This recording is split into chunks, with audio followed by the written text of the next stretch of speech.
All right, so a new day and a new shop. So I'm going to redo the videos that I've done in the past for the bookshelf. This is the first step of the bookshelf project, the first grade you're going to be getting on the bookshelf project. Your job is to cut 3 different boards into 3 very specific lengths. You're going to be graded based on whether or not the board is the right length and whether or not the cut that you made is square in this direction and this direction, okay? So you're gonna get 3 grades for each of your boards. You're gonna be getting 1 grade based on the length, 1 grade based on how square it is this way, and 1 grade based on how square it is that way. Once again, we're gonna be talking about how much light is showing. When you put your board up here, how much light is showing and so forth. First, we'll talk about measuring accurately, because in order to get started cutting, you're gonna need to have my name on here, okay? I've got a board here that is a problematic board. That's why I'm using it. I'm going to cut this board to 14 inches. And then I'm going to cut this board to 2 inches on one side, 5.5 inches on the other side. So I'll get all 3 boards. You guys should all have, in my class, they have 3 boards already cut out at this point that are, they have 3 boards instead of 2. All right. Step 1 in your process, you should figure out which side is squarest. If there's any sort of issues, you can look up on the light and see whether or not things are cut pretty square or not. Find a side that is nice and square to measure from. I'm going to measure from this side simply because of that cut, so I can avoid that as a problematic thing. Because they're both pretty square. I'm going to measure over 14 inches from that spot. I want to point out to you, and I'd like you to somewhat zoom in here to notice that the end of the ruler is the 0 here.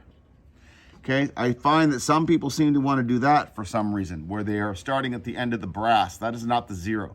The 0 is the end of the ruler on these wooden rulers here.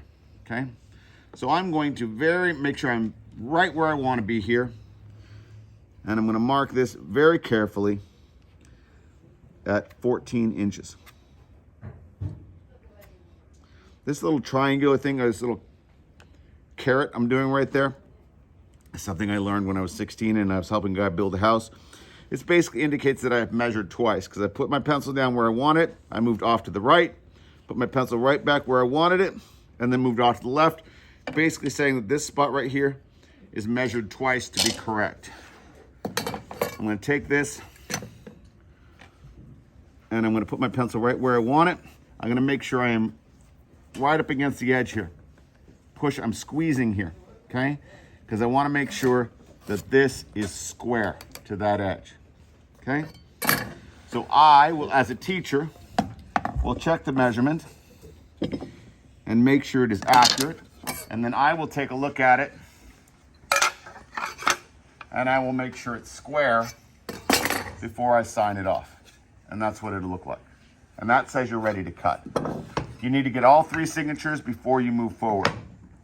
So I'll do this quicker. I'm gonna mark this 2 inches. You'll note I'm rotating this upwards so that I can get a more accurate measurement. I'm going to then, from the other side, measure 5.5.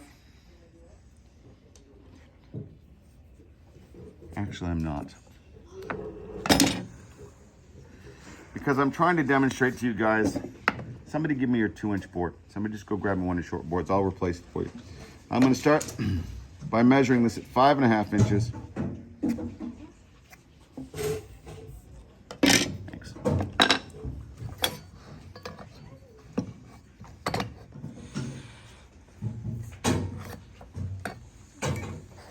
So I would have then measured it, checked the measurement to make sure it's right, 5.5 inches.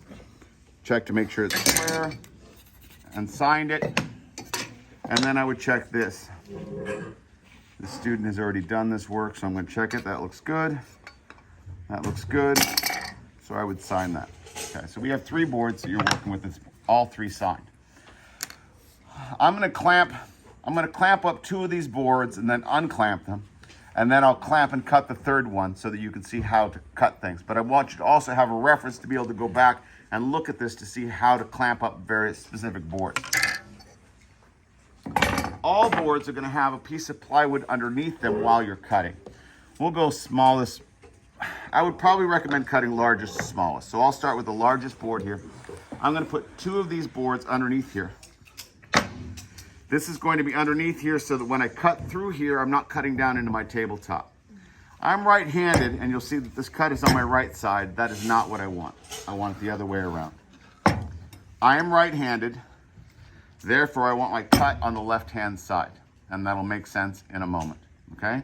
So, suffice to say, when you get started, you want to put your cut on the opposite side of whatever your hand is. Okay, I'm going to put this right up against the edge. I'm going to take another board, I'm going to put it over here, and I'll tell you what that is for in a bit. I'm going to take one of these blocks here, and I'm going to put it right on the line. So that is the setup, the correct setup for this large board. These are the best clamps for you to be using in the classroom. These ones right here have a rubber end on them, which makes them less aggressive in terms of clamping power. They will work okay, but not as well. You want to grab these ones if you can find them, these big C-clamps, okay? I'm going to bring this thing down underneath here.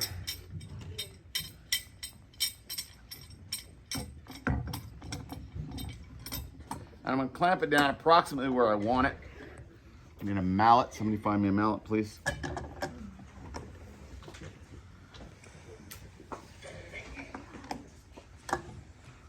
I got one coming this way. He's got it. It would be wise to clamp it down nice and tight and then tap it appropriately. You want to be able to put your square here and slide it forward, and when it gets here, there's no wiggle. See that little bit of wiggle right there?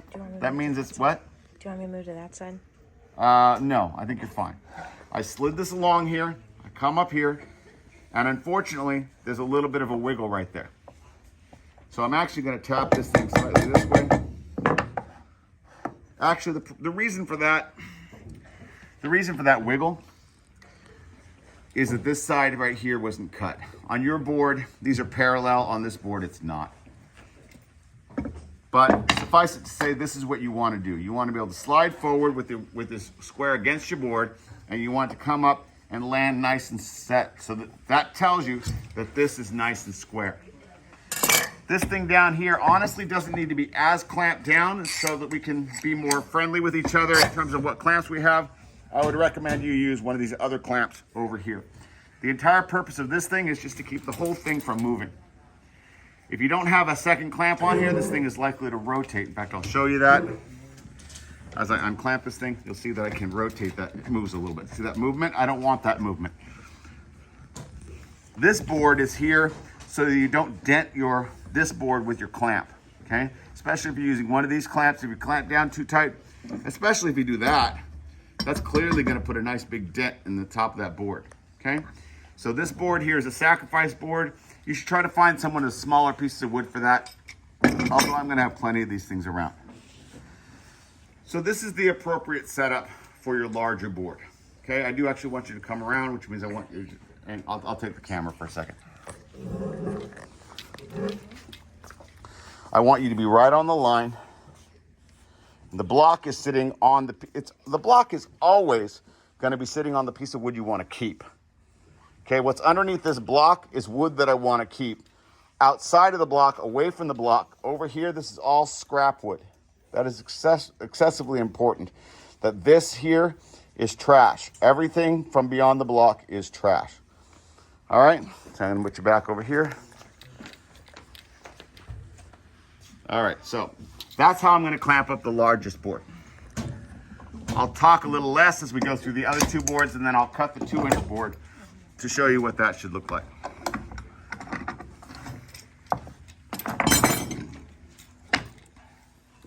All right, now the 5.5-inch board. That one, I think, is just going to involve a board underneath, a board on top, so that where you're cutting is going to be cut underneath. This board here, and this board back like this. There's your cut. And once again, the board is sitting directly on top of wood you want to keep. And the wood you want to throw away is on your left if you're right-handed. It would be the other, if you were left-handed, your board would look like this, okay? Because this is your trash over here, okay? But I am right-handed, which most people are, so I'm going to finish this up like this. So this is how you would put it together. Followed by a clamp here. A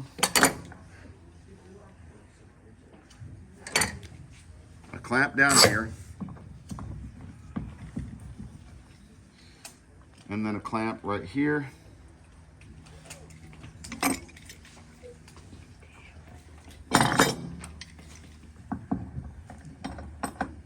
And that is an appropriate way of clamping up for a right-handed person, okay?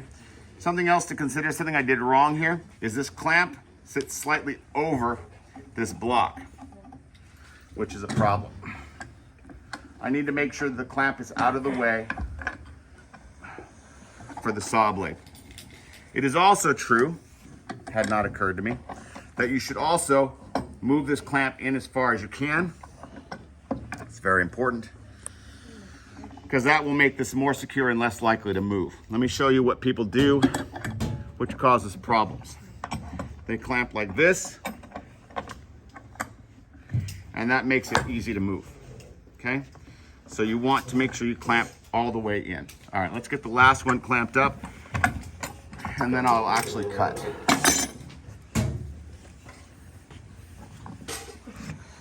So you should feel free to bring up the video, have it in front of you on a Chromebook, and then pause it, and then try to make your work look the correct. Okay, so this one, we're only gonna be able to use, we won't be able to use this extra board because we just don't have enough space. So I'm gonna do the same thing, but I'm just gonna do one board, clamp this thing down. Once again, I'm gonna go all the way in, clamp this down nice and tight. Nice and tight, so that nothing's gonna move, okay? Make sure we're being nice and square, nice and tight. Nothing's moving around, right? First thing I'm gonna do when I walk around the room, I'm gonna be checking people's work, and I'm gonna be doing that. If it moves, then you're just really setting yourself up for failure. All right? Okay, so now we're gonna use a back saw to cut through this. But I want to talk about back saws for a little bit. If I take my fingers like this and I run them through my hand like that, this one doesn't feel, I can't feel as very much on this. What's going on here is these teeth, each tooth is set different than the one before. So one is set this way, one is set this way, and then this way, and so forth, back and forth, back and forth. The wider that tooth set is, like this, the easier it's going to be to cut. The better it's going to cut, and the less effort it's going to take to cut, okay? So this one, as I feel it, I can definitely feel that there is more tooth to it. It's more like that. So this is a much better saw. All right. I'm going to have you come around this way. Move, please. You're actually going this way, right? There you go. So you can see from this side. All right. I'm going to put the saw against this block of wood. This block is a guide block. It is intended to be a nice, solid 90-degree angle that is going to allow me to use that to keep my saw straight up and down. So once again, you're being graded on three things. One, the length of your board. I mean, you want to have this thing set right where you want it to get the length you want out of it. Number two, you're going to be graded on whether or not you're squared this way. And that comes down to whether or not you drew your line beautifully and whether or not your board is on here and it stays put and it's nice and steady. The third thing you're going to be graded is on whether or not you're square this way. Okay? And you're going to be square that way because you're going to push this thing up against this 90-degree angle right here. You're pushing up against this board right here to keep it 90. Okay? So your setup is extraordinarily important. You want to be right on the line, you want to be nice and square, and you want to have a nice block here as you cut. And the beginning of the cut is most important. You want to take your time, go nice and slow. You want to have absolutely no light between the blade and your board. Right here, no light. Because what ends up happening are people do this, where there's a gap here, or they do this, where there's a gap here. No gaps, right up against that board. Take your time, nice and slow, for a while, until you get down about 1/8 of an inch. You're gonna need to secure these wheels. They have locks on them. My table's moving around a bit. You guys just grab on the table, try to keep it from moving. Once your board has gotten significantly into that groove, then you can move a little easier. But I'm still very much trying to make sure I stay up against this board. All right.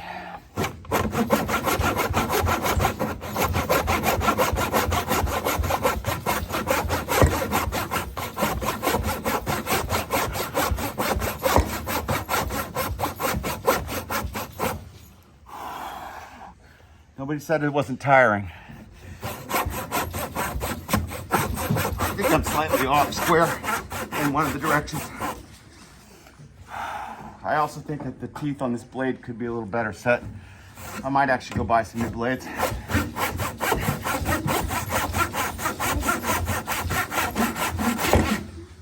Okay, so let's grade this thing real quick and then be done with the video.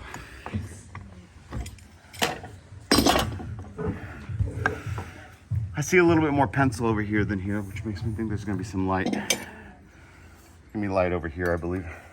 Whoa, what is going on here? Okay, well, I did not do a very good job. It's a lot of light right there. This way is better. That's pretty square. That sounds weird because I could swear I graded that. I checked the thing for square earlier. One way or the other, that's not very square. Check the measurements. So when I grade your work, I'm going to be checking for 2 inches there, 2 inches there. I'll be checking for square here, and I'll be checking for square there. All right, that's the end of your demonstration. Thank you.